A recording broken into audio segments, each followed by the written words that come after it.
క్వింటాల్కు రూపాయలు 400 నుంచి 600 వరకు తగ్గిన రేటు. ఇప్పటికే జిల్లాలో 80% సన్న బియ్యం పంపిణీ.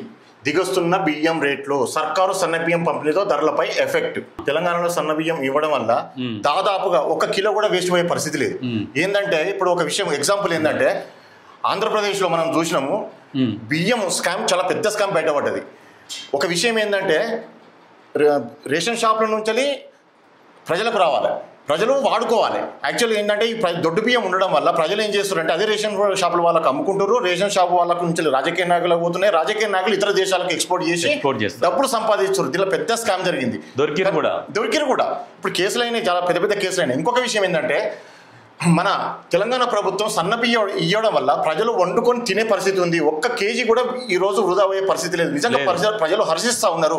ఇది ప్రభుత్వం తీసుకున్న మంచి నిర్ణయంగా భావించవచ్చు. ప్రతి ఇంటికి రేషన్ బియ్యం పోయే పరిస్థితి ఉన్నది కాబట్టి ప్రతి ఇంట్లో వాళ్ళు కూడా సంతోషంగా ఉన్నారని చెప్పొచ్చు. ఇప్పుడు షాపులలో పోయి కూడా కొనే పరిస్థితి లేదు. బియ్యం రేట్లు దిగి వస్తున్నాయి.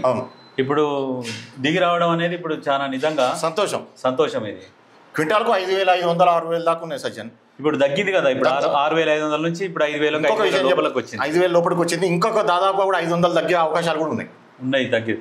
ఇప్పుడు కాకపోతే ఇంతకుముందు ఇప్పుడు ఈ రైతు భరోసా ఇప్పుడు కౌలు రైతులకు కూడా ఇస్తామన్నది ఎట్లా ఇస్తున్నారు? కౌలు రైతుల కంటే కౌలు రైతులకు కూడా డబ్బులు పడుతున్నాయి. ఎట్లా పడుతున్నాయి అంటే ఈ కౌలు రైతులు వ్యవసాయం చేస్తారు. ఎక్కడైనా కౌలుకు తీసుకొని ఒక 10 ఎకరాలు తీసుకొని వ్యవసాయం చేస్తున్నప్పుడు పంట పండినప్పుడు చెరిసగం కింద తీసుకుంటారు.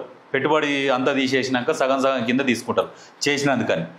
ఈ సగం అంటే ఇప్పుడు ఒక 10 క్వింటాలు ఈయనకు వచ్చినాయి అనుకో, 10 క్వింటాలు ప్రభుత్వానికి అమ్మినప్పుడు ఈయనకు కూడా 500 రూపాయల బోనస్ వస్తుంది. కౌలు రైతులకు కూడా ప్రభుత్వం నుంచి సహాయం అందుతుంది వాస్తవానికి. అంటే దీని గురించి కూడా ఎవరు చెప్పట్లేరు. చెప్పుకోవాలి కదా, దీని గురించి చెప్పరు ఎవరు.